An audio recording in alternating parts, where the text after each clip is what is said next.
Bonjour à tous et bienvenue pour cette deuxième conférence de la journée, quatrième des ateliers de la FTM depuis le début du salon. On va parler cet après-midi de RSE dans le travel. Le titre est volontairement un peu provocateur, entre ambition affichée et réalité mesurée. Donc c'est ce qu'on va essayer de dérouler et de décortiquer pendant 1 heure avec les intervenants. Donc on est dans ce qu'on appelle une silent room, c'est-à-dire que vous êtes tous équipés de petits engins sur lequel normalement vous êtes sur le canal 50. Voilà, donc ça c'est ce qui va vous permettre de bien entendre. Et vous pouvez régler le volume directement dessus. Donc si c'est trop fort, pas assez fort, tout ça, vous pouvez le faire de vous-même. C'est pas que la régie qui vous gère ça. Et s'il vous plaît, pensez à la fin à les rendre. Vous vous en servirez pas chez vous, ça vous servira à rien. Et nous, après, on est un peu embêtés si jamais on les rend pas. Donc voilà, si vous pouvez bien penser à les rendre, ce serait formidable. Donc pour cette heure que je vais passer avec vous, c'est un peu fort, je pense. Je sais pas si c'est... ouais, c'est un peu fort quand même. Et pour cette heure que je vais passer avec vous, donc j'ai un super panel. Je vais les présenter de façon dans l'ordre alphabétique. Donc on a Cédric Dufour qui est Head of B2B Sales pour Trendline. Pardon, excuse-moi Cédric. Bonjour Cédric, bienvenue. On a Paolina qui est avec nous et qui est Sustainability Practice Lead Consulting chez American Express. Bienvenue. On a Marie-Anne et Stéphane qui est experte manager travel et expense chez Axis. Merci Marie-Anne d'être avec nous. On a Enea qui est avec nous aussi, Franck Assis qui est Chief Operating Officer chez Corsair. Bonjour et bienvenue d'être avec nous. On a Maxime Piala qui est CEO de Super Tripper. Merci Maxime d'être avec nous aussi. On a Frédéric Villavega qui est CEO chez Carbooker. Merci Frédéric d'être avec nous. Et Jacques de Villepied qui est directeur commercial de Sixt, comme sa cravate l'indique. Voilà. Donc, merci à tous d'être là avec nous et de venir partager cette heure avec nous sur le sujet de la RSE. Alors, la première question que je vais vous poser, on est face essentiellement à des fournisseurs. Les acheteurs sont plutôt dans la salle, les acheteurs et les travel managers. Ce que je voudrais, dans un premier temps, c'est que on se fasse un premier petit tour pour que vous me disiez, chacun dans vos domaines, où est-ce que vous en êtes au niveau de la RSE et quels sont les sujets sur lesquels vous avez le plus avancé de votre côté. On parlera de vos clients après, de la perception que vous avez de vos clients, mais déjà, vous, où est-ce que vous en êtes? Cédric, tu as le micro, donc je te propose de commencer. Oui, ça commence bien, je ne m'entends pas, mais tu n'entends pas. Okay. Je m'entends maintenant. Oui, bonjour. Les enjeux dans la RSE, si je me concentre en tant que représentant de Trendline sur la partie environnementale surtout, ces enjeux, ils sont pour nous tous de tendre vers la neutralité carbone d'ici à 2050. Oui. Et pour cela, il y a une double dynamique entre-temps qui est de réussir pour les entreprises à traduire cette trajectoire dans une politique d'entreprise qui vise à réduire les émissions, en particulier sur la politique voyage qui nous intéresse aujourd'hui. Et puis de s'équiper des outils de mesure, des objectifs qui permettent de mesurer cette trajectoire. Ça, c'est l'environnement un peu général. Si je me concentre sur le ferroviaire uniquement, pour les entreprises, l'enjeu, c'est vraiment l'accès à l'ensemble du contenu rail, l'ensemble des fonctionnalités qui vous permettront d'avoir l'adoption la plus importante du rail dans vos politiques voyage, dans les outils que vous préférez. Et c'est ce à quoi on contribue en travaillant main dans la main avec les TMC, les OBT qui travaillent avec nous. On a l'impression que pour vous, les temps sont bénéfiques, c'est-à-dire que depuis le post-Covid et la reprise, on a un secteur qui est dans le viseur un peu sur justement les externalités négatives du voyage et le train qui est ultra boosté. Oui, c'est vrai, on profite d'une dynamique qui est vraiment intéressante de ce point de vue-là depuis le Covid. Je pense que chacun se rend compte ici que le train, c'est essentiel dans une politique de voyage qui se veut vertueuse. Évidemment, il y a de la place pour tous mes confrères ici, tout l'aérien, la voiture, les autres modes de transport. Mais le train reste le plus vertueux. C'est jusqu'à 70 fois moins de CO2 sur un court courrier, donc c'est évident que ça crée une attraction forte pour les travel managers pour pousser le train dans leur politique voyage. Donc ce que j'entends au quotidien, c'est on veut plus de trains. On est prêt à payer aussi pour cet accès-là au train, mais on n'a pas accès au train comme on le veut dans les outils en tout cas qu'on souhaite. Oui, donc vous, il n'y a pas une évolution tant sur le produit, mais plutôt sur son accessibilité. Pour le moment, en tout cas, c'est le sujet. Là où on peut peut-être passer le micro à Enea qui va justement peut-être nous dire vous avez la problématique pas inverse, mais c'est le secteur aérien est celui qui est le plus dans le viseur sur ces sujets RSE. Et on se le disait dans la préparation, les gens sont parfois un peu mal informés de ce que vous faites et des avancées. Donc pouvez-vous nous dire là où vous en êtes, comment l'aérien d'une manière générale avance et puis évidemment votre compagnie particulièrement. Oui, alors de manière globale, l'aérien a un objectif, on va dire, de mission qui coïncide aussi avec la baisse de la consommation. Donc c'est un avantage économique de le poursuivre, mais également un avantage RSE. Donc au niveau mondial, c'est un sujet qui est fortement réglementé. Il existe plusieurs mécanismes. En France, on peut compter jusqu'à 4 niveaux réglementaires qui nous challengent sur la baisse des émissions. Corsair en particulier, en tant que compagnie long courrier, a un enjeu très très fort. On a modernisé complètement la flotte. C'est notre outil de production principal. C'est là où on trouve la source des émissions, on va dire, principales. C'est là que les efforts doivent être faits. Tout à fait. Et donc, nous avons maintenant modernisé la flotte. On a 9 avions, tout neufs. On est parmi les plus jeunes flottes au monde. Et donc, on bénéficie des dernières technologies en termes d'émissions, réduction de prix. Mais ensuite, en tant que compagnie aérienne, on lie les gens, on lie les destinations.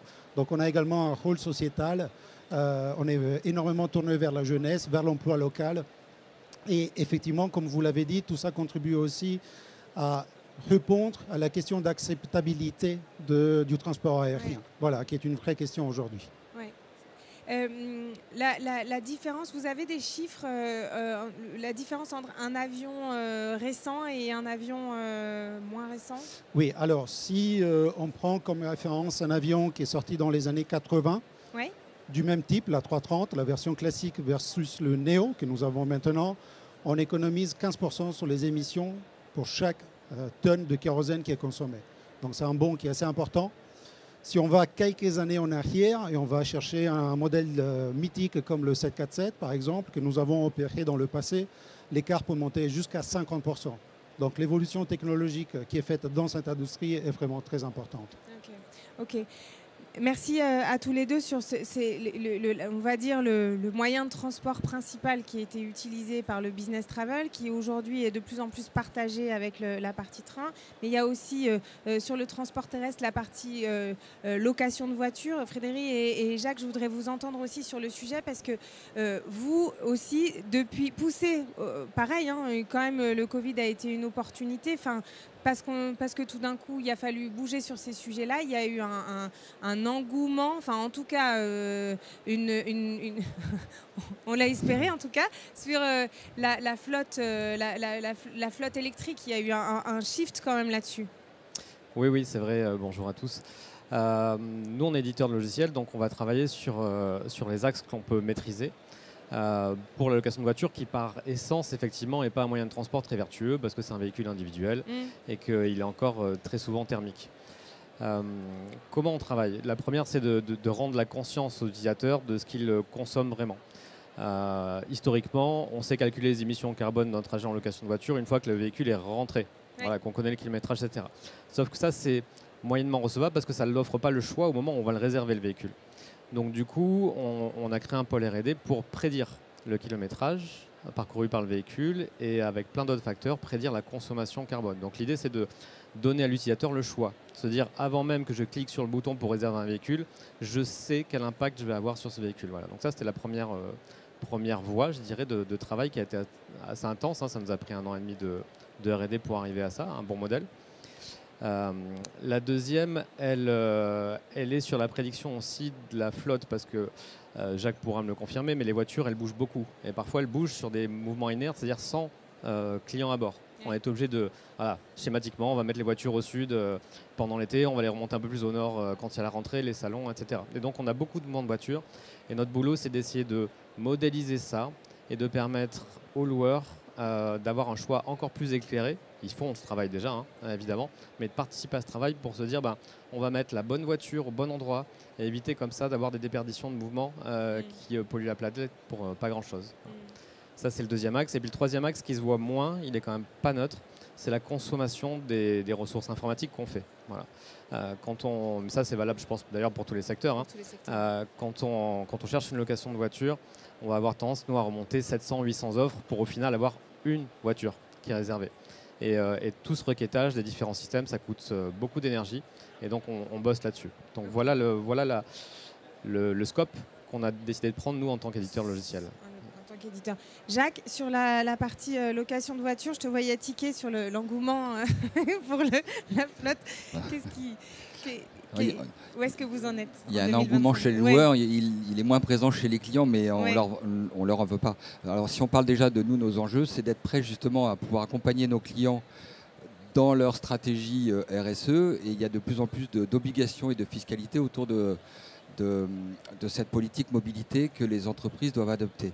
Donc on a la fameuse loi LOM qui tous les ans évolue, et donc nous on doit accompagner ça avec, nous c'est assez basique, hein, il faut qu'on ait suffisamment de véhicules électriques au bon endroit au bon moment pour accompagner la stratégie de nos clients. La stratégie de nos clients, c'est de verdir leur flotte, d'avoir un bilan CO2 le plus harmonieux possible par rapport aux engagements qu'ils prennent, mais la fiscalité change tous les ans. La loi LOM change tous les ans. Donc, je parle de fiscalité maintenant. Il y a les problèmes d'avantage en nature qui sont calculés. Si vous restez en véhicule thermique, vous avez un avantage en nature qui va augmenter. Si vous avez un véhicule thermique, l'avantage en nature va diminuer. Tout le monde n'est pas au courant. Tout le monde ne le sait pas.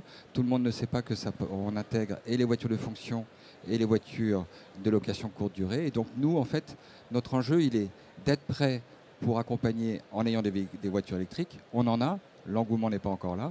Et c'est surtout d'être suffisamment alerte sur les nouvelles lois qui sortent tous les 6 mois par rapport aux flottes entreprises pour pouvoir accompagner nos clients.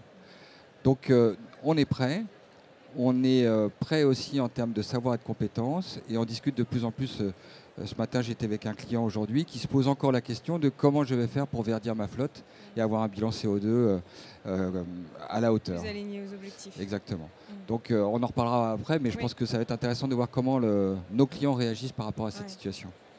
Alors Maxime, je veux bien que tu prennes le micro maintenant, parce qu'on voit là, en parlant simplement de transport, parce qu'on n'a même pas parlé d'hébergement où là aussi il y a des évolutions, mais déjà si on prend sur la partie transport, sur ces dernières années, on se rend compte qu'il y a eu quand même des évolutions assez fortes qui sont quand même un peu drivés par ces sujets de RSE, que ce soit là au niveau des flottes, que ce soit au niveau du train, parce que pas forcément pour faire évoluer les rames et les wagons, mais plutôt pour les rendre plus accessibles en tout cas. Au niveau de l'aérien, là cette fois-ci c'est pour faire changer vraiment les produits avec des nouveaux appareils notamment. Et puis on n'a pas parlé mais de cette norme NDC aussi qui ouvre des opportunités. Vous, en tant que TMC et éditeur, le tout groupé, vous avez en charge de rendre ça lisible pour le client. Et j'imagine que les gros... Pardon, je termine, ma question est très longue. Mais j'imagine que les grosses avancées chez vous, elles sont là-dessus. Elles sont sur comment est-ce qu'on arrive à agréger tout ça pour répondre le plus possible à des besoins qui sont de plus en plus multiples en fait. Oui, exactement. Alors nous, chez Super Tripper, en fait, on est une agence de voyage et on est une agence de voyage qui développe sa propre technologie. Donc finalement, notre rôle, c'est vraiment on est le bras armé du travel manager pour atteindre ses objectifs. Et donc, on doit lui fournir une plateforme qui va répondre à ses besoins, notamment en termes de data. Donc ça, c'est la première complexité, surtout aujourd'hui, dans un monde finalement qui évolue énormément sur la partie distribution. Avec NDC, avec toutes les connexions directes, avec aussi les nouveaux fournisseurs de trains qui arrivent, comme Trendline. Et donc finalement, nous, notre rôle, ça va être de consolider la data, de la retranscrire au Travel Manager, de lui permettre aussi d'avoir des reportings qui vont lui permettre d'atteindre ses objectifs, de le conseiller. Et donc on a longtemps déjà travaillé sur cette problématique de consolidation de données, puisqu'il faut savoir que pour chaque fournisseur, on a une donnée qui est différente. Souvent, c'est une problématique qu'on retrouve chez les agences de voyage. Donc nous, on est allé jusqu'à créer notre propre modèle de données.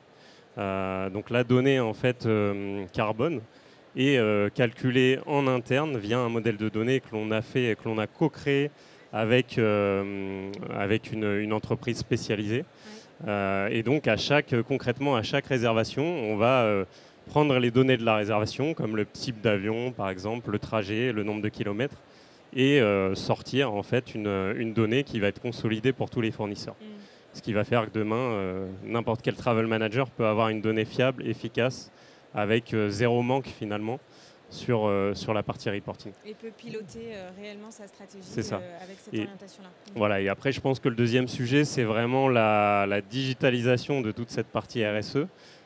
Souvent, nos clients nous disaient souvent, on veut faire des choses, en tant que travel manager, on a envie d'avoir un impact, mais on n'a pas les moyens. On n'a pas les moyens puisque l'agence de voyage ne nous donne pas les moyens, le fournisseur ne nous donne pas les moyens d'agir.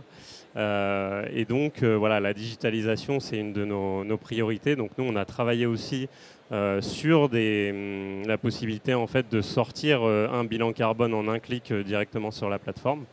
Et même d'intégrer un système de contribution à la neutralité carbone, donc vulgairement de compensation, mais on dit plus ça aujourd'hui, directement dans l'outil. Donc ce qui fait que concrètement par rapport à la fois aux obligations et aux ambitions aussi des travel managers, aujourd'hui chez Supertripper, on est capable en quelques clics de mener sa stratégie et de sortir son bilan carbone. Voilà.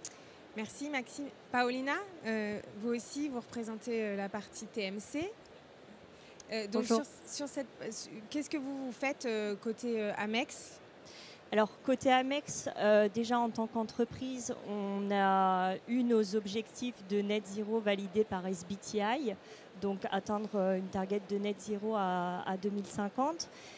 Et puis il y a d'autres actions que nous faisons au sein de l'entreprise dans un but de RSE, par exemple utiliser des énergies renouvelables à 100%.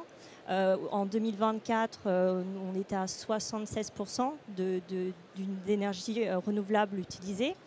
Et puis, il y a aussi la compensation des voyages d'affaires de nos collègues. Et donc, depuis 2019, nous sommes à 100% de voyages d'affaires compensés. Et donc ça, c'est pour tout ce qui est Amex GBT. Ça, et c'est puis, pour vous quasiment en tant qu'entreprise cliente, en fait. Voilà, c'est ça. Donc, c'est ça. Et puis après, il y a tout ce que l'on fait pour nos clients, les services que l'on apporte pour nos clients. Donc, ça va être des outils de reporting, leur donner une possibilité, donc via les outils de réservation, de rapidement voir quelles sont leurs empreintes carbone quand ils voyagent, par exemple, sur un vol pour effectuer le meilleur choix. Puisqu'en fait, le but va être vraiment de guider le voyageur pour effectuer le meilleur choix dans leur réservation. Et donc, ça va passer par les outils de reporting. Ça va passer aussi par un accompagnement au changement. Donc, soit, par exemple, les accompagner à remettre en place la RSE au sein de leur politique voyage, ou alors leur politique voyage, mais aussi leur permettre d'accepter en fait ces choses-là, donc ces nouvelles tendances voyage. Okay. Voilà. Merci Paolina. On finit avec toi, Marianne. Donc toi, côté conseil, donc j'imagine que vous êtes sollicité aussi par vos clients sur ces sujets. Comment est-ce que vous avez fait évoluer votre pratique du conseil ? Comment est-ce que vous avez amené, je sais pas, des nouveaux éléments ou vos clients sur des nouveaux domaines ? Alors, Aujourd'hui, c'est vrai qu'à chaque fois qu'on va accompagner des clients, il y a bien sûr la brique RSE maintenant qui est obligatoire dans tous les appels d'offres. Maintenant, la RSE fait partie, est un pilier de chaque appel d'offres et le fournisseur. C'est pour nous réveiller. Oui, voilà. De temps en temps, c'est pour vérifier. En fait, dès qu'il sent que les gens baissent un peu la tête, le niveau d'écoute, je parlais. Et donc du coup, les fournisseurs sont challengés en fait à ce niveau-là. Bon après, ce qui est un petit peu dommage, c'est qu'on les challenge donc dans les appels d'offres et les fournisseurs répondent présents en expliquant ce qu'ils font en interne et en expliquant ce qu'ils peuvent apporter pour le client.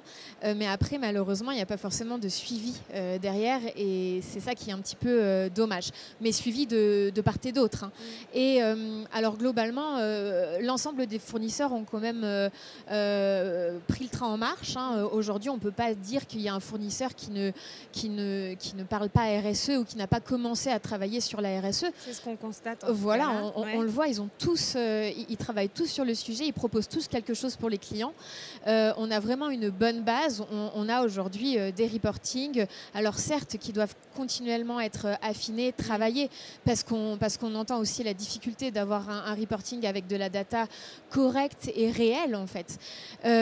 Mais ces reportings sont là, les clients peuvent les utiliser. Pareil, tu parlais Maxime de briques où on peut analyser des briques statistiques, parce que les reportings c'est bien de les avoir, mais après qu'est-ce qu'on fait avec? Si on n'est pas en capacité de les analyser, on ne va pas aller bien loin. Donc là pour le coup, le client peut aussi s'appuyer sur son fournisseur pour analyser, pour sortir des préconisations. On le fait pour tout ce qui est financier, pourquoi pas le faire aussi pour les émissions. Après, voilà, donc globalement dans le secteur, tous les fournisseurs ont mis la main à la pâte et proposent pareil l'affichage des émissions carbone. Ça, on le voit chez tous.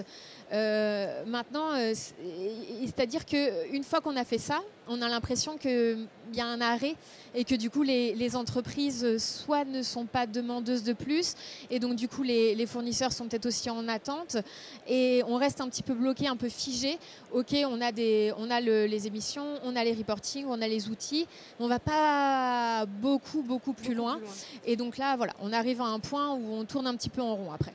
Alors justement, parce que l'année dernière, on avait eu un atelier, on s'était aussi rendu compte de ça, c'est-à-dire que les fournisseurs avancent quand même beaucoup sur un certain nombre de sujets, poussés par des normes, par des obligations, par autres, pour se préparer, voilà. Mais en tout cas, il y a des avancées de partout. Et ce qu'on s'était dit, ce qu'on avait eu un peu comme conclusion, c'était de dire maintenant ce qu'on attend, c'est d'avoir quand même des feuilles de route claires de la part des clients, parce qu'elles ne sont pas toujours très claires.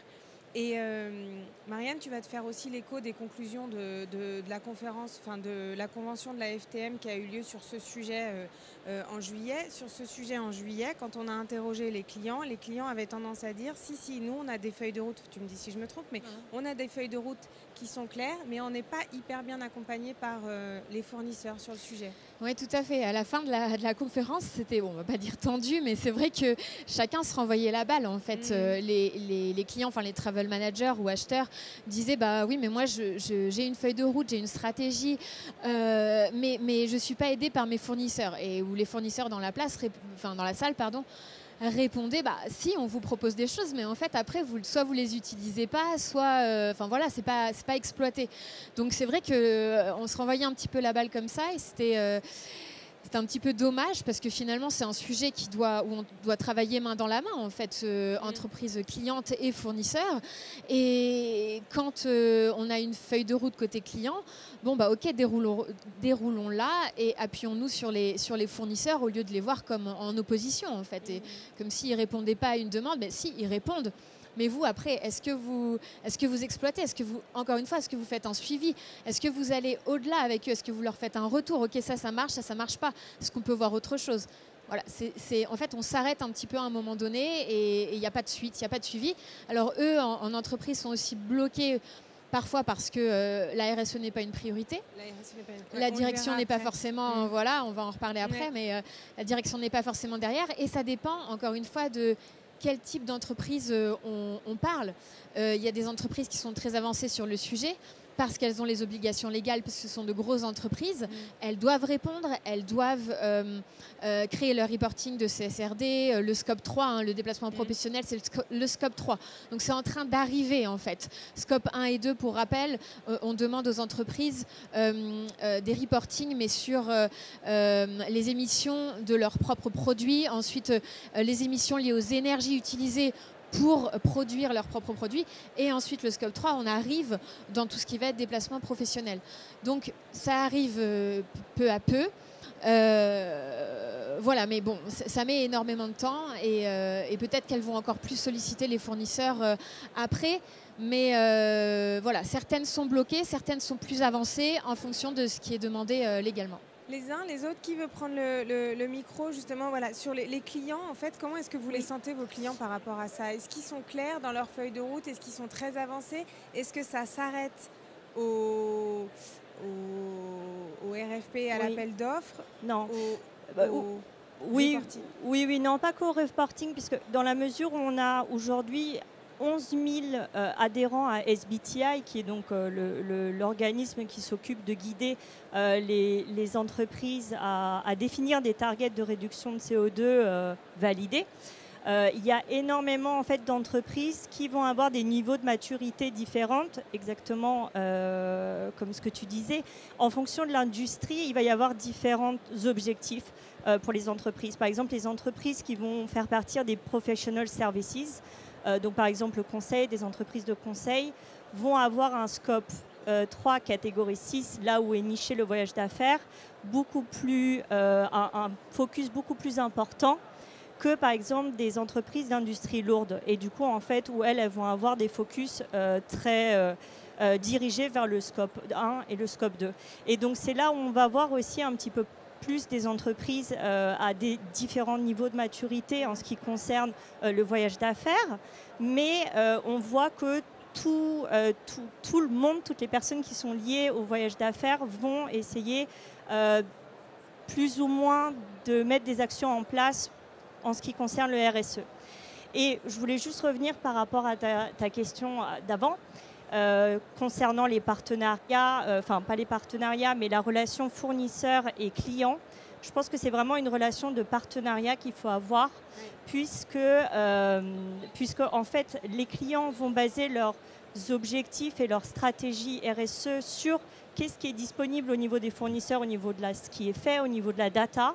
Et d'un autre côté, les fournisseurs vont aussi avoir besoin d'avoir de la transparence au niveau des clients pour avancer sur leurs objectifs, à quel niveau, en fait, par exemple, de granularité de la donnée ils doivent aller, ils doivent demander. Donc, voilà, exactement. Donc, en fait, je pense que c'est vraiment un partenariat qu'il doit y avoir entre les clients et les fournisseurs. Il y a énormément de choses qui sont faites aujourd'hui au niveau des fournisseurs pour justement aider les clients à atteindre leurs objectifs de réduction CO2. Alors, on va le voir après justement sur ce partenariat qu'il peut y avoir. Mais du coup, là, juste, si on reste un tout petit peu encore sur vos retours, sur vos ressentis sur les entreprises. Cédric, c'est toi qui as levé la main? J'ai pas vu. Ouais, c'est ça, j'ai levé la main. Voilà, comment est-ce que tu les sens? Alors, toi, forcément, tu dois, comme ça, moi, je fais l'hypothèse que toi, tu as les plus engagés qui viennent te voir et qui te disent il faut absolument qu'on accède au train. Et du coup, j'imagine que toi, tu sens une dynamique assez forte ou quand même une feuille de route plate. Il vaut mieux que la feuille de route soit plate pour le train. Ouais, c'est vrai. Non, je voulais témoigner simplement qu'au-delà du fait d'avoir un cadre réglementaire, de reporting, permettant aux entreprises de prévoir, ce qu'on observe chez Trainline, puisqu'on n'est pas directement en lien avec les entreprises, on est là pour aider les TMC, les Online Booking Tools, on est là pour motoriser l'expérience ferroviaire dans ces outils que vous utilisez ensuite. Ce qu'on observe, c'est que la simplicité crée l'adoption. On a la chance, en tout cas, dans le train, ce n'est pas le cas de tous les produits, mais dans le train, il suffit finalement pour nous d'apporter l'expérience que les entreprises et les voyageurs d'affaires souhaitent pour que le train prenne toute sa place dans le mix modal. Donc pour nous, ça veut dire quoi? Ça veut dire qu'en France, la SNCF n'est pas la seule compagnie. Il y a maintenant d'autres compagnies. Sur le transfrontalier, il y a des choix de compagnies ferroviaires qu'on peut faire plutôt que l'avion pour le court courrier. Ça veut dire qu'il y a besoin d'avoir une solution permettant de combiner toutes ces options ferroviaires entre elles. Ça veut dire qu'il faut avoir aussi besoin d'apporter des fonctionnalités proches du B2C. C'est la spécificité de Trendline que d'être un expert à la fois B2C et B2B. Sur la prévente en ligne, par exemple, quelque chose de très attendu par tout le monde ici, je pense, et qui n'est pas encore disponible dans tous les outils. Donc ce qu'on observe, c'est qu'à partir du moment où on apporte cette expérience dans un outil donné, c'est ce qu'on essaie de faire avec nos partenaires tels que Goélette, Concur, TravelPerk, Swile, Navan, j'ai peur d'en oublier au passage. Mais dès que cette expérience elle est en place, les entreprises poussent le train. Je propose que les voyageurs prennent le train lorsque le voyage est de moins de 5 heures, où elles sont prêtes à offrir la first class en train pour pousser les voyageurs à faire ce choix. Et de fait, l'expérience permet cette adoption. On a la chance en tout cas d'avoir ce produit qui est vertueux et qui permet plus de productivité aussi, sous plein d'aspects. Merci Cédric. Enea, vous sentez comment les clients, avec une vraie volonté très engagée, une feuille de route très claire sur ces sujets RSE et du coup qui vous challenge beaucoup, ou quelque part vous dites finalement ils ont besoin de voyager, ils ont encore besoin de transport aérien et donc ça ne bouge pas tant que ça. Alors je pense que si on parle de voyage d'affaires, oui, les acheteurs des entreprises sont là pour nous poser beaucoup de questions. Donc c'est à nous de faire beaucoup de pédagogie. On le fait jusqu'à des ateliers qui sont organisés au sein de la compagnie où on fait venir les acheteurs. Et puis moi personnellement avec les équipes techniques, on leur explique les enjeux, comment on va créer la donnée en fait qui peut être utilisée après par l'acheteur en toute transparence. Parce qu'on est aussi dans une industrie où tout est tracé, il y a beaucoup de bonnes pratiques qui sont partagées parmi toutes les compagnies du monde. Et du coup, j'ai envie de dire, il n'y a pas 2000 manières de tracer les émissions pour une compagnie aérienne. Donc c'est un langage qu'on peut donner facilement à un acheteur. Et je pense que vraiment l'effort de pédagogie est nécessaire. Ouais. Si je vous dis que quand vous voyagez sur un avion long courrier, la consommation en litres est à hauteur de 2,5 litres tous les 100 km versus peut-être 6,5 pour un véhicule thermique assez moderne, là c'est quelque chose qui vous parle et qui peut-être fait prendre sa place à l'aérien dans le monde du transport.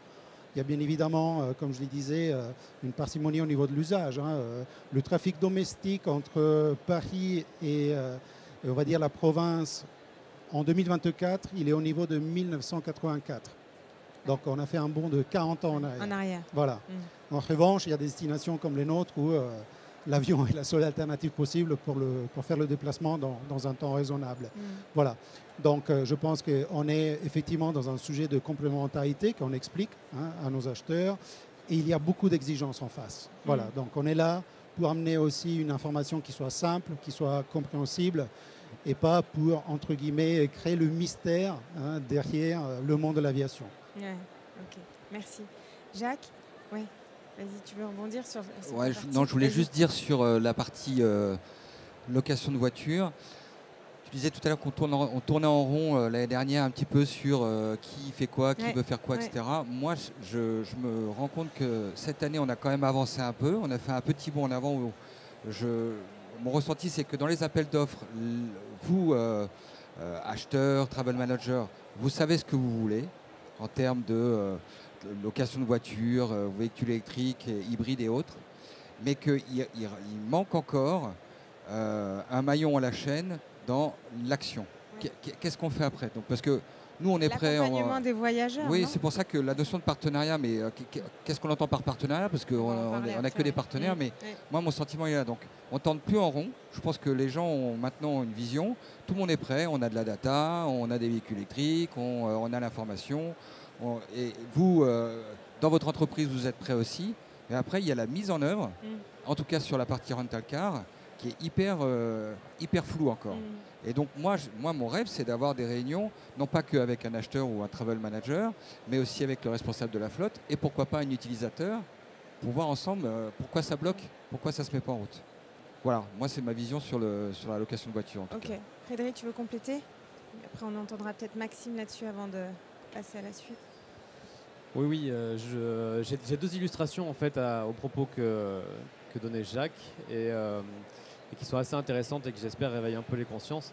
La première, c'est que nous, en tant qu'éditeur logiciel, on reçoit des demandes d'évolution sur l'ergonomie pour réserver un véhicule, etc. On reçoit encore beaucoup de demandes sur je veux caper le kilométrage des voitures à temps, je veux telle catégorie maximum, etc. Sincèrement, parmi tous les clients qui nous font ces demandes d'évolution, je pense qu'il n'y en a qu'un ou deux qui nous ont dit je veux flécher le flux vers les véhicules électriques. Pourtant, c'est pas très compliqué, hein, c'est assez basique. Hein. On n'a quasiment pas de demande encore, donc on est très loin de ça. Alors que hier, je me permets de dire, mais on avait un exemple qui nous disait que dans l'hôtellerie, le critère de choix d'un hôtel, aujourd'hui, il était devenu, le critère numéro 1, c'était devenu un hôtel avec borne. Oui. Dans un des outils du et corpo, et plus le prix. Alors c'est vrai, mais c'est pas traduit. Cette intention n'est pas traduite par la réalité. Voilà, exactement. Et d'ailleurs, la deuxième illustration, vous allez la comprendre. En fait, on est partenaire de l'Observatoire des mobilités. Donc chaque année, on interroge un panel de 500 voyageurs d'affaires. C'est une enquête sérieuse. Hein, c'est pas juste une brève de journal. C'est 500 acteurs vraiment voyageurs qui sont interrogés par OpinionWay, donc avec des méthodos très stricts. Il y a un chiffre qui m'a beaucoup gêné cette année. On a orienté un petit peu la thématique sur les véhicules électriques et il se trouve que 72% des voyageurs d'affaires interrogés ont déclaré avoir loué au moins une fois un véhicule électrique. Alors j'avoue que je n'ai pas su quoi faire avec ça parce que, et Jacques ne me contredira pas je pense, quand on regarde le taux d'utilisation des véhicules électriques chez un loueur, c'est 3, 4, 5%. Voilà, je pense que quand on arrive à 6, peut-être, on est content, quoi. Donc en fait, il y a un gouffre énorme. Donc on s'est beaucoup gratté la tête. Et avant de publier ce chiffre, on s'est dit, mais comment on peut l'expliquer ? Alors bon, il y a une explication logique qui fait qu'il y a une intention. Ça, c'est une bonne nouvelle. Quand on ment à un sondeur, ça veut dire qu'on n'est pas très fier des réponses qu'on aurait fait de façon sincère. Donc peut-être qu'il y a de l'intention, mais qui ne se traduit pas réellement dans l'action. Et la seconde, c'est que probablement, dans le panel, sont surreprésentés des voyageurs d'affaires de certaines grosses boîtes qui ont des politiques voyage qui sont très directives là-dessus, qui ont vraiment mis en place ces éléments. Mais la masse des entreprises, de nos clients, n'ont pas réellement été coercitifs en fait, sur l'usage des véhicules électriques. Et sincèrement, pour la location de voiture, le seul moyen de vraiment décarboner, c'est l'électrique. Hein. Il n'y a pas 40. Voilà. Donc on a ces deux illustrations qui font que, comme disait Jacques, on sent qu'il y a de l'intention, il n'y a pas de doute, mais on est vraiment loin de l'action sur cette partie location de voiture. Maxime, juste pour compléter le tour, toi, sur ton regard sur les clients et leur maturité, est-ce que tu sens qu'on tourne en rond, tu sens que ça avance, tu te positionnes comment ? Alors, je pense qu'il y a les deux, évidemment. Ouais. Après, nous, ce qu'on constate chez SuperTripper, c'est qu'il y a une vraie volonté de la part des décideurs, en tout cas, d'agir. Alors, par décideurs, j'entends pas uniquement le responsable RSE, mais les dirigeants également, les travel managers. Après, ce qu'on remarque par contre, c'est que souvent, cette volonté d'agir ne se traduit pas forcément chez les utilisateurs. Et donc, là, je reviens un peu à notre travail en tant qu'agence de voyage et éditeur tech. Je pense que le vrai enjeu, c'est de réussir en fait, de traduire la vision des dirigeants et des travel managers dans une solution. Donc ça passe bien évidemment par une politique voyage qui prend ça en compte. Ça passe aussi par des fonctionnalités qui vont inciter finalement de manière naturelle les voyageurs à prendre conscience et à agir de la meilleure des manières. Ouais. Voilà. Tu veux nous partager quelques idées ou comment est-ce qu'on pourrait parce que du coup vous dites quand même alors avec chacun vos mots un peu la même chose qui est de dire soit on tourne en rond, soit on avance un peu, mais en tout cas, c'est quand même la stratégie des petits pas, on va dire ça comme ça. Et l'intention, j'ai l'impression que la feuille de route, elle est écrite, elle vous est donnée. Il y a cet échange, on va dire, en premier niveau, qui est de dire, OK, on s'aligne sur les objectifs de l'entreprise. Et puis après, il y a toute la suite, on va dire, opérationnelle. Comment est-ce que tout ça se délivre et qui finalement se fait pas ? Est-ce que, alors Marianne, je sais que toi, tu as des idées à nous partager là-dessus de bonnes pratiques. Et puis Maxime, tu pourras peut-être reprendre et rebondir sur ce que Marianne propose. En fait, c'est quoi les bonnes pratiques qu'on pourrait imaginer pour se dire que l'année prochaine, on fait un atelier où on a les résultats de tout ce que vous aurez dit et mis en place aujourd'hui parce que vous aurez eu un tollé d'applaudissements et de gens disant « mais moi, je veux tout tester, exactement tout ce que vous avez dit. Vous êtes prêts ?» Voilà, j'ai un peu la pression du coup. Mais juste avant ça, moi, je voulais juste dire quelque chose parce que finalement, je ne sais pas si vous m'entendez parce que des fois, ça coupe. Si, on t'entend, vas-y. Ok, en fait, je pense qu'il y a un moment donné aussi, on tourne en rond parce qu'il y a une peur qui se crée. Il y a une peur du côté des clients. Ils ont peur de la RSE, ils ont peur de cette transition écologique. Et souvent, à juste titre, hein, on peut la comprendre, cette peur. On l'a même, nous, dans nos vies personnelles. En fait, dès qu'on doit changer, aller vers quelque chose de nouveau qu'on ne connaît pas, on a peur. Et eux, ils pensent que le fait d'aller vers la RSE, c'est tout de suite se transformer dans sa structure, tout de suite aller vers un changement profond de la politique voyage, changer les usages. Et on sait à quel point certains collaborateurs associent parfois le déplacement professionnel ou une voiture de fonction ou une telle voiture à un statut finalement. Donc du coup, ça leur voilà, ils se disent ouais, mais bon, moi c'était finalement vu comme un avantage et là demain tu me demandes de réduire ça. Bon bref, il y a plusieurs freins, je pense, à ce niveau-là. Et aussi, on n'en a pas parlé, mais du budget. En fait, ils pensent que voilà, investir dans la RSE coûte cher. Je dis pas que c'est pas le cas. Attention, parce que je vais donner les bonnes pratiques qu'on peut faire en fait sans investir tout de suite dans de gros projets RSE, etc. que seules quelques grosses entreprises peut-être peuvent se permettre, ou alors si on a une direction qui est très engagée sur le sujet et du coup qui souhaite aller se mettre en ordre de marche sur ces sujets et qui met la RSE en numéro 1. Mais aujourd'hui, entre nous, je ne suis pas sûre que ça existe énormément. Donc du coup, ce que je veux dire, voilà, il y a cette peur, il faut aller au-delà de cette peur. Et donc concrètement, voilà, les bonnes pratiques. Quand on est travel manager, si on n'a pas le soutien de notre direction, je pense qu'il y a déjà, on a les fournisseurs ici, ils nous le disent, on a mis des choses en place pour vous ou alors pour quelqu'un d'autre, mais en tout cas, ça y est, on a des fonctionnalités.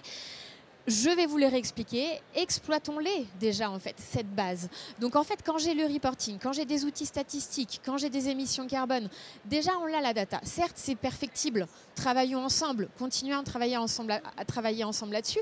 Mais commençons par analyser tout ça. Encore une fois, moi, j'en reviens quand on fait des business reviews. En tant qu'account manager, on va chez le client. On te dit, voilà, tu as dépensé tant sur ça, etc.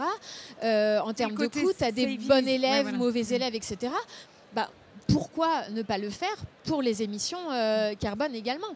C'est ce qui est beaucoup dit, hein. C'est que quand on rentre dans la business review, donc dans le quotidien du lien d'après RFP,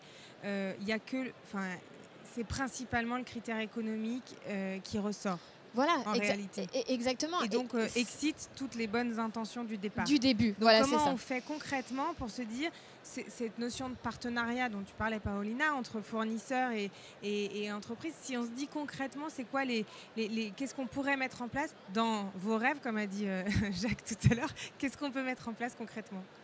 Je pense que j'ai déjà partiellement répondu. Ouais. C'est-à-dire qu'en fait, se mettre sur la table et essayer de trouver des préconisations ensemble, justement, essayer d'analyser. C'est-à-dire que avoir des reportings, avoir les chiffres, c'est très bien, mais si on n'en fait rien, en fait, on va rien. Si voilà, c'est ça. Et je pense qu'en commençant par analyser, vous allez tout de suite pouvoir vous rendre compte rapidement que vous pouvez avoir des moyens d'agir rapidement auprès de certains collaborateurs, mettre des choses en place. Si on ne touche pas structurellement à la politique voyage dans un premier temps, vous pouvez aussi sensibiliser et partager en fait tout ce qui est fait par les fournisseurs en fait dans votre entreprise.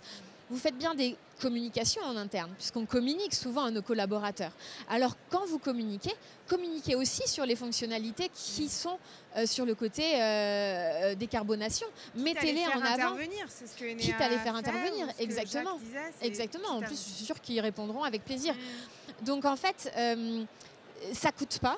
C'est une communication et en fait, c'est commencer à entrer dans la tête de vos collaborateurs. Tiens, j'ai cette fonctionnalité. Tiens, j'ai cette possibilité-là. Parce qu'un collaborateur, on lui met les émissions carbone en face de lui. Je ne suis pas sûre qu'il comprenne exactement.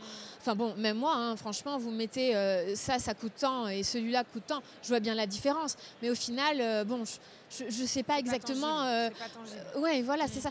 En fait, il faut expliquer, il faut faire preuve de pédagogie, oui, certes, beaucoup communiquer, sensibiliser.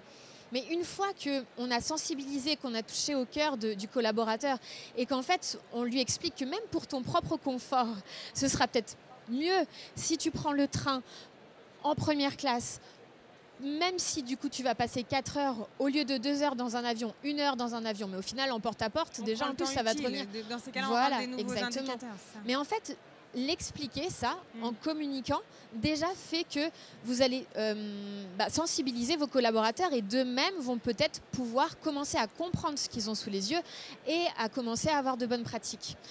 Ça, encore une fois, on n'a pas besoin de la direction pour le faire, on peut le faire directement. Et puis, interrogez-les, moi je le dis à chaque fois qu'on me pose la question.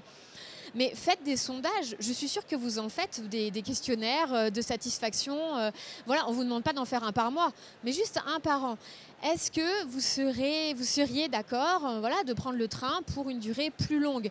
Qu'est-ce que vous aimeriez faire? Qu'est-ce que vous aimeriez que l'entreprise fasse sur les déplacements professionnels pour aller vers un verdissement, enfin une décarbonation? Posez la question, vous allez sans doute être surpris. Ça dépend encore une fois de qui vous avez en face, mais posez la question. C'est inclure en fait la communauté, l'ensemble des collaborateurs sur le sujet, et ensuite vous allez avoir une adoption aussi plus forte. Et après, une fois que vous avez tout ça, vous avez analysé, vous pouvez aller voir vos patrons et leur dire, s'ils ne sont pas engagés, ben voilà, moi je te propose qu'on fasse ça, ça, ça. Je passe le micro. Qui veut prendre le micro? Enea, sur concrètement, qu'est-ce qu'on peut mettre en place entre les entreprises et vous pour aller encore plus loin? Ou est-ce que ce qui est déjà fait, c'est suffisant? Comment on fait pour... Je pense que ce qui est fait est déjà pas mal, mais il faut aller plus loin. Ouais. Effectivement, la donnée doit être partagée, elle doit être comprise. Ça doit être aussi un langage commun pour ne pas tomber dans des pratiques, par exemple, de greenwashing de certaines entreprises qui vont finalement un peu tricher sur le débat. Mais je pense que voilà, le facteur principal, c'est la compréhension. Parce que quand je rencontre effectivement des acheteurs d'entreprises, ils ne connaissent pas forcément, et ce n'est pas un jugement, le produit qu'ils sont en train d'acheter quand on parle d'aérien en fait. Il y a beaucoup d'idées préconçues qu'il faut clairement casser. Et comme je le disais tout à l'heure, c'est à nous d'être là pour donner des explications et montrer tout simplement comment cela fonctionne au quotidien. Si je dis tout simplement que chaque tonne de kérosène consommée, c'est 3,15 tonnes de CO2 qui sont systématiquement émises et que si vous montez une compagnie aérienne, si le kérosène c'est 30-35% de vos coûts, économiser du kérosène, c'est votre premier intérêt et donc vous allez forcément avoir comme objectif de baisser les émissions, c'est un discours, je pense, qui parle à tout le monde. Voilà. Et puis, il faut montrer, il ne faut pas avoir juste un langage de décroissance. Personnellement, en tant que citoyen, j'y crois pas. Je ne veux pas une société comme ça. Il faut montrer là où la technologie est en train de nous amener. Et ça, je pense, si je vous dis que demain, quand on va utiliser ce qu'on appelle les e-SAF, donc les kérosènes synthétiques, on va utiliser de l'hydrogène qui vient d'eau qui a été traitée avec l'électricité et qu'ensuite on va utiliser le CO2 donc, comme ingrédient pour fabriquer du kérosène et on vous montre limite le processus et la formule chimique, là les gens vont se dire ah oui mais en fait on est en train d'utiliser le principal facteur de pollution aujourd'hui comme un ingrédient ensuite pour avoir du kérosène demain. Voilà, c'est ce type de discours qu'il faut partager et qu'il faut aussi démocratiser pour que ça ne reste pas quelque chose de mystérieux. Et en ne restant pas qu'au niveau de l'acheteur ou du travel manager, mais en allant aussi... Alors, on le fait aussi auprès du client, on le fait aussi auprès de la jeunesse, on le fait dans des écoles d'ingénieurs, là où parfois on a vu des phénomènes dans la presse qui sont un peu incompréhensibles, de voir des ingénieurs, entre guillemets, qui se sentent un peu coupables de le devenir. Voilà, c'est vraiment une question de pédagogie, de donner, on va dire, un modèle simple de compréhension dans tous les domaines. Et je pense que les jeunes, aujourd'hui, ne sont pas prêts à renoncer au voyage, aux moments, on va dire, sociaux, et non pas forcément stigmatiser l'aérien comme parfois on le pense. Cédric, comment on construit vraiment des stratégies qui sont cette fois-ci crédibles, activables et qu'on va au-delà des discours? Oui, pour aller au-delà des discours, pour venir s'associer à de la communication efficace en entreprise, je reviens à un sujet évoqué tout à l'heure, c'est l'expérience par les voyageurs d'affaires. Et ça participe à leur éducation. Je prends un exemple. beaucoup d'online booking tools aujourd'hui tendent vers des innovations. Et évidemment, chez Trainline, l'innovation, c'est très important pour nous. On essaye d'aider nos partenaires à avoir cette innovation. Ces innovations sont par exemple d'avoir un budget carbone en plus du budget économique.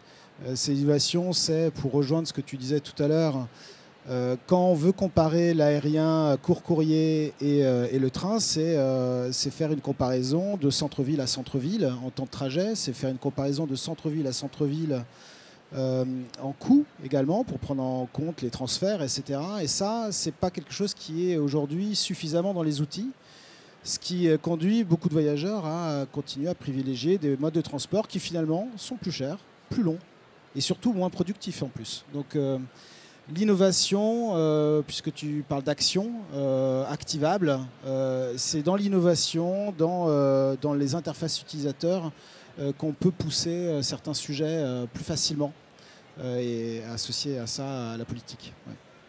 Maxime, là-dessus, sur justement, est-ce que ça passe par là, par l'interface utilisateur? Et puis on t'entendra peut-être aussi Frédéric et Paulina aussi dessus.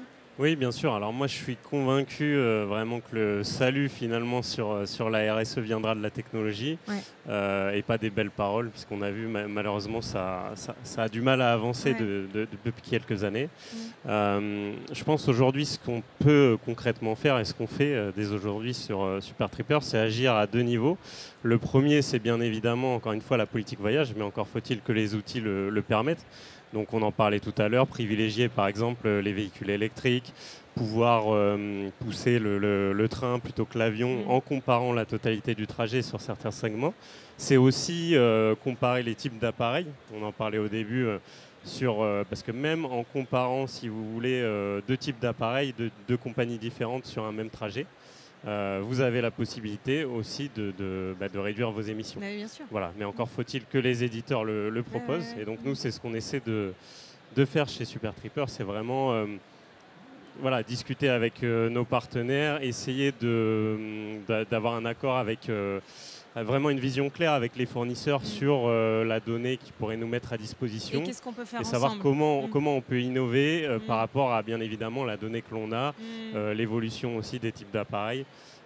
Et finalement, notre rôle, c'est un rôle de conseil, que ce soit auprès des travel managers, mais aussi des utilisateurs finaux. Puisque si, au-delà de former les utilisateurs, s'ils ont une interface client claire, une interface utilisateur claire avec des préconisations sur un même trajet, ils vont prendre l'appareil qui consommera le moins. Il n'y a pas de raison. Voilà. Frédéric, là-dessus, tu veux rebondir? Oui, merci. Parce que sans renier ce qui vient d'être dit, je suis d'accord sur la sensibilisation, sur la pédagogie, évidemment sur les outils. Là, on prêche un converti me concernant, quoi. Oui, pour louer un véhicule électrique, il faut qu'il soit bien identifié sur le système. Mais la réalité, c'est que je m'aperçois qu'il y a des mesures très simples, pragmatiques, qui peuvent être mises en place. Et je partage l'expérience de Safran, parce qu'on a eu le plaisir de co-animer un atelier. Arnaud Vergès, l'acheteur, le travel manager du moins, a fait quelque chose de simple. Il a analysé les kilométrages parcourus par ses voyageurs suivant les zones et s'est rendu compte que sur certains points de départ, typiquement Roissy et même d'autres zones comme Bordeaux, tous ces voyageurs faisaient moins de 80 km dans la location. Donc du coup, il a imposé le véhicule électrique dans ces zones-là. C'est simple, hyper efficace et en fait, le taux d'utilisation des véhicules électriques chez lui a bondi de quelques pourcents à 25-30%. Voilà, donc en fait, il y a des solutions qui sont vraiment à portée de main. Par contre, elles imposent un peu de directivité. Voilà, c'était aussi mon propos. Voilà. C'est bien de sensibiliser, mais pour ne pas tourner en rond, de temps en temps, il faut peut-être aller sur un peu plus de directivité à partir du moment où ça a du sens. Et voilà, il y a du sens pratique. Et en plus, tout ça ne contrevient pas à l'effort économique, puisque, je le dis aujourd'hui, profitez-en, les véhicules électriques à la location ne coûtent pas plus cher, alors qu'ils coûtent beaucoup plus cher aux loueurs. Voilà, ils achètent un véhicule 30% plus cher, ils le revendent 30% moins cher. Tu veux compléter? Donc profitez-en, ça ne durera peut-être pas, voilà, mais c'est le moment de le faire. Jacques veut réagir, puis Paulina, je te donnerai le micro après. C'est le meilleur moment de la journée, merci. Non, je voulais juste dire, comme le titre, construire des stratégies crédibles et activables. En fait, moi, dans notre business autour de la voiture, vous avez plusieurs choses qui vont impacter votre entreprise. Un, la fiscalité. Avantage en nature. Une voiture, une C3 aujourd'hui, ça coûte en avantage en nature 2 300 €. Demain, enfin dès le mois de février de cette année, elle est passée à 4 700 €, donc plus de 1 000 € pour votre collaborateur pour la même voiture. Si vous la prenez en électrique, elle vous coûte 1 000 € par an, donc 3 000 € de moins. Donc déjà, là, il y a une notion de fiscalité, c'est les RH. Les RH, moi, je ne les vois jamais. La loi LOM, elle vous impose, si vous avez 100 voitures dans votre parc, d'avoir 20 voitures minimum en électrique. Si vous n'avez pas 20 voitures électriques, si vous en manquez 2, chaque voiture, c'est 2 000 € de pénalité dès 2026. Boum. Donc là, on est sur le fleet manager. Et ce que ne sait pas le travel manager de temps en temps, ou le directeur achat, c'est que si vous avez des locations de voitures, et là je parle pour moi, par exemple 3 locations pour 3 nouveaux collaborateurs pendant 4 mois, c'est-à-dire 12 mois de location au cumul, ça correspond à une voiture à l'année. Donc, vous pouvez jouer là-dessus.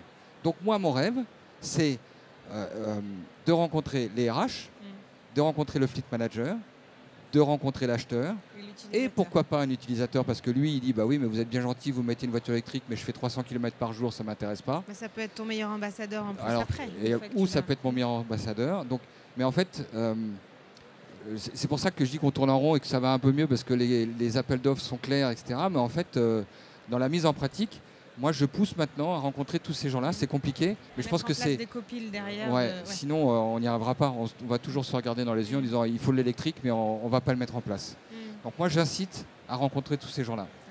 Paulina, les stratégies crédibles, donc c'est la pédagogie, l'information, la technologie, l'expérience utilisateur. Exactement. Donc je vais essayer de compléter déjà tout ça. Une petite synthèse. Oui, une petite synthèse. Donc effectivement, juste peut-être avant de mettre en place une stratégie, il est super important de faire une évaluation en fait, de ce qui est déjà mis en place, puisque tout n'est pas à jeter. Il y a des choses qui sont déjà mises en place chez nos clients qui sont des stratégies très bonnes, qui sont là peut-être pour des raisons économiques, par exemple refuser la business en dessous de 4 heures, bon, c'est déjà en place. Bon, voilà.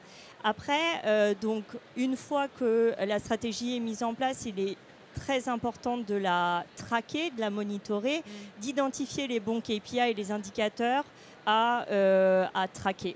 Et ensuite, donc, quand tout ça est mis en place, faire évoluer le changement, accompagner les voyageurs à faire les meilleurs choix. Donc ça passe par la technologie. Donc comment sont paramétrés les outils de réservation? Est-ce que c'est clair pour les voyageurs? Il faut les aider à faire le meilleur choix, en gros. Donc ça passe par comment est paramétré l'outil de réservation. Et puis ensuite, on a des clients qui sont très très matures dans leur stratégie déjà et qui ont besoin un peu de ce next step pour avancer. Et donc là, ça va passer par exemple, la tarification carbone. C'est-à-dire qu'on va mettre un prix sur une émission carbone et de manière très transparente, on va montrer sur les factures des voyageurs combien l'entreprise paye pour compenser en fait ce voyage. Et du coup, les voyageurs vont être vraiment très actifs et très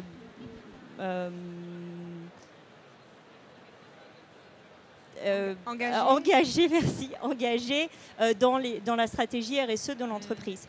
Et enfin, quand toutes ces actions sont mises en place, il y a bien évidemment l'achat de SAF. De part de nos clients. Il y a certains clients qui ont déjà tout validé, toutes les stratégies. Ce sont des stratégies solides qu'ils ont en place. Et de par la nature en fait, de leurs industries, ils sont obligés d'acheter du SAF pour arriver à leurs objectifs de net zéro sur les objectifs d'ici 2030-2050. Voilà. Merci beaucoup. Est-ce que vous avez une question à poser à nos intervenants? Est-ce qu'on s'arrête là? Merci à tous les 7, c'était passionnant. Merci beaucoup. Il n'y a plus qu'à avancer encore sur d'autres stratégies. J'espère que l'année prochaine, on aura un atelier qui nous permettra de montrer côté fournisseur et client comment les choses ont avancé et sont devenues activables. Merci beaucoup. Merci à tous. Ils sont encore là si vous voulez venir leur parler individuellement. Merci. Merci. Je viens de regarder la loi LOM. Ouais.